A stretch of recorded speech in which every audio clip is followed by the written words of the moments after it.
Next topic है हम लोगों का पोलर प्लॉट। तो पिछला जो यूनिट हम लोग देखे थे उसमें हम लोग स्टार्ट किए थे फ्रीक्वेंसी डोमेन एनालिसिस। तो उसमें 3 ग्राफिकल मेथड्स हम लोगों ने डिस्कस की थी कि पहला है आप लोगों का बॉडी प्लॉट, सेकंड मेथड हम लोग यूज़ करने वाले हैं polar plot frequency domain analysis करने के लिए, और थर्ड वाला है हम लोगों का नाइक्विस्ट प्लॉट। तो बॉडी प्लॉट हम लोग देख लिए अभी। बॉडी प्लॉट में आप लोगों ने मैग्नीट्यूड प्लॉट और फेज एंगल प्लॉट ड्रॉ किया with respect to frequency, angular frequency. उसके लिए आप लोगों ने सेमीलॉग पेपर का क्या किया था, यूज़ किया था वहाँ पे। और सिस्टम स्टेबिलिटी चेक करने के लिए हम लोगों ने क्या किया था, गेन मार्जिन और फेज मार्जिन कैलकुलेट किए थे। सेम हम लोग सारी ही चीज़ें जो बॉडी प्लॉट में कैलकुलेट किए थे वो सारी चीज़ें आप लोग with the help of polar plot भी क्या कर सकते हो, फाइंड आउट कर सकते हो। तो यहाँ पे लिखा है मैंने, what is the purpose of your polar plot. तो सबसे पहला पर्पज़ है इसका to draw frequency response of open loop transfer function, जो कि आप लोगों ने बॉडी प्लॉट में भी क्या किया था, ड्रॉ किया था। देन क्लोज लूप सिस्टम का अगर स्टेबिलिटी चेक करना है तो then also we are able to use polar plot, तभी भी आप लोग पोलर प्लॉट यूज़ कर सकते हैं। अगर सिस्टम का गेन मार्जिन और फेज मार्जिन अगर आप लोगों को कैलकुलेट करना है तो भी हम लोग पोलर प्लॉट का क्या कर सकते हैं, यूज़ कर सकते हैं। और लास्ट वाला पॉइंट ये है कि पोलर प्लॉट मतलब क्या। पोलर प्लॉट मतलब हम लोगों को क्या करना पड़ेगा, you need to calculate the value of magnitude. जो ओपन लूप ट्रांसफ़र फंक्शन आप लोगों को दिया रहेगा उसका मैग्नीट्यूड आप लोगों को निकालना पड़ेगा, और आपको उसका फेज, रिजल्टेंट फेज कैलकुलेट करना पड़ेगा। और इन दोनों के बीच में जो ग्राफ आप लोग ड्रॉ करोगे that is nothing but your polar plot. तो जो सेमीलॉग पेपर का यूज़ करके आप लोग बॉडी प्लॉट में फ्रीक्वेंसी रिस्पॉन्स एनालिसिस कर रहे थे, अब आपको उसका यूज़ करने की ज़रूरत नहीं है। आप लोग सीधा ही पोलर प्लॉट में मैग्नीट्यूड को निकालो, फेज एंगल प्लॉट को निकालो, इन दोनों का ग्राफ निकाल लिए आप लोगों ने, तो सीधा ही आप लोगों को क्या मिलेगा, पोलर प्लॉट। और वो सारी ही चीज़ें आप लोग पोलर प्लॉट का यूज़ करके कैलकुलेट कर सकते हैं। मतलब सिस्टम का स्टेबिलिटी चेक करने के लिए जो जो भी नेसेसरी पैरामीटर्स हम लोगों ने देखे थे वो सारे ही पैरामीटर्स आप लोग पोलर प्लॉट का यूज़ करके कैलकुलेट कर सकते। तो यहाँ पे मैंने एक एग्जांपल लिया है, draw the polar plot for a given open loop transfer function. तो मैं स्टेप वाइज इसको सॉल्व करने की कोशिश करूँगा। सो ड्रॉ किस तरह से करते हैं वो हम लोगों को देखना है। So the first step that we are going to see is step number 1। हम लोगों के पास में है step number 1, s is replace by j omega. S को आप लोग क्या करो, रिप्लेस करो जे ओमेगा से। Hence g of j omega, H of j omega will be equals to 1/जे ओमेगा हम लोगों को मिलेगा। देन हमको पोलर प्लॉट ड्रॉ करने के लिए मैग्नीट्यूड के बारे में पता होना ज़रूरी है। तो स्टेप नंबर 2 आप लोगों का रहेगा find out magnitude of open loop transfer function. Magnitude आप लोग क्या करोगे, फाइंड आउट करोगे। तो यहाँ पे मैं लिख रहा हूँ मैग्नीट्यूड, इस तरह से भी लिख सकते हैं या आप लोग लिख सकते हैं magnitude of j omega, H of j omega will be equals to 1/। अभी यहाँ पे आप लोग बता सकते हो कि ये वाला जो टर्म है यहाँ पे आप लोगों का रियल पार्ट क्या है, अब्सेंट है, इमेजिनरी पार्ट हम लोगों का प्रेजेंट है। तो यहाँ पे मैग्नीट्यूड निकालते समय क्या लेते हैं हम लोग, अंडर रूट क्या लोगे यहाँ पे, इमेजिनरी पार्ट के कोएफिशिएंट का स्क्वायर प्लस रियल पार्ट के कोएफिशिएंट का square. So that will be equals to 1/ओमेगा स्क्वायर। तो ये आएगा आपका 1/ओमेगा, that is the value of your magnitude. फिर हम लोगों को स्टेप नंबर 3 में कैलकुलेट करना है phase angle. You need to calculate the phase angle for given open loop transfer function. तो फेज एंगल किस तरह से करते हैं, angle of G of j omega H of j omega will be equals to 1 upon angle of j omega. यहाँ पे 1 का angle तो आपका कितना आएगा, क्योंकि ये 1 रियल पार्ट प्रेजेंट है लेकिन इमेजिनरी पार्ट यहाँ पे क्या है, 0 है। उसी तरह से यहाँ पे इमेजिनरी पार्ट तो प्रेजेंट है लेकिन डिनोमिनेटर में रियल पार्ट आपका क्या है, एब्सेंट है। तो इसको आप लोग किस तरह से लिख सकते हैं, यहाँ पे tan इनवर्स ऑफ क्या रहता, इमेजिनरी का कोएफिशिएंट कितना है, 0 डिवाइडेड बाय रियल पार्ट का कोएफिशिएंट कितना है, 1 divided by angle of tan inverse of naught angle here now, इसका एंगल किस तरह से निकालते हैं, tan inverse of imaginary coefficient divided by real part का कोएफिशिएंट। यहाँ पे क्या रहेगा, tan inverse of imaginary coefficient कितना है, omega divided by real part का कोएफिशिएंट कितना है, 0। तो tan इनवर्स 0 बनता है 0 और tan inverse of anything upon 0 will become infinity. tan inverse हम लोगों का रहता है 90 डिग्री।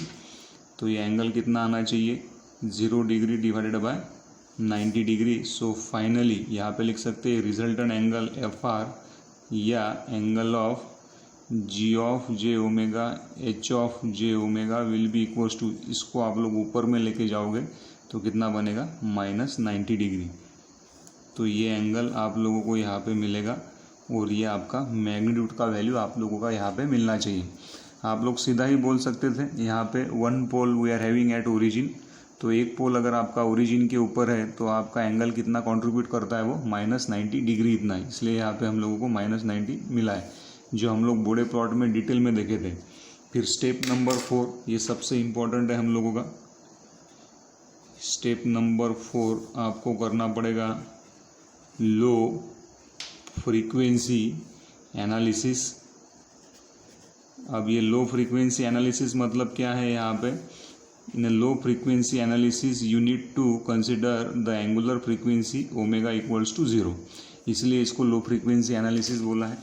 तो अब क्या करेंगे हम लोग, ये फ्रीक्वेंसी का यूज करके आप लोग मैग्नीट्यूड और फेज एंगल प्लॉट क्या करोगे, या मैग्नीट्यूड का वैल्यू फाइंड आउट करोगे और फेज एंगल का क्या करोगे, वैल्यू फाइंड आउट करोगे। तो मैग्नीट्यूड कितना मिला है हम लोगों को, magnitude will be equals to 1 upon कितना है, ओमेगा। तो then put the value of omega equals to 0। अगर ओमेगा का वैल्यू आप लोग 0 पुट करोगे तो 1/0 will become how much, infinity. So for low frequency, if we are taking omega value equals to 0, then the magnitude value that we are getting, which will be equals to how much, infinity। इतना magnitude आप लोगों को यहाँ पे मिल रहा है। और इसी के लिए आपका रिजल्टेंट एंगल फाई आर कितना मिल रहा है, -90 डिग्री। वो तो सीधा ही मिल रहा है आप लोगों को, क्योंकि ये -90 डिग्री या ये जो ओपन लूप ट्रांसफ़र फंक्शन है, इसका फ्रीक्वेंसी के ऊपर कोई भी मतलब फ्रीक्वेंसी इसके ऊपर डिपेंडेंट नहीं है एंगल निकालते समय। इसलिए आप लोगों को फाई आर का वैल्यू कितना मिला, -90 डिग्री, सीधा ही यहाँ पे मिला है हम लोगों को, इसलिए मैंने यहाँ पे लिखा है सीधा -90 डिग्री।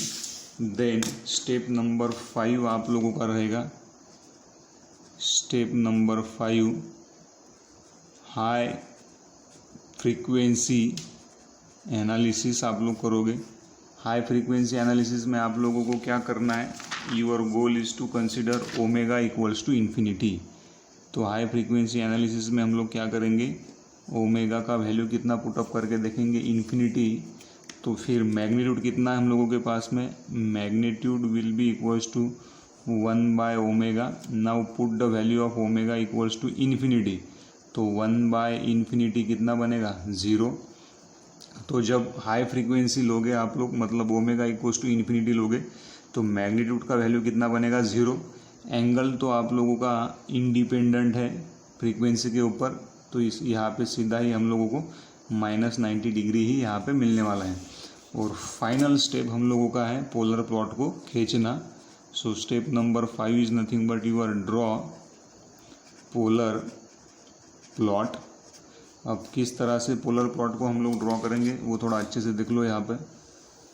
तो then this is your imaginary axis, या आप लोगों का रियल एक्सिस है ना।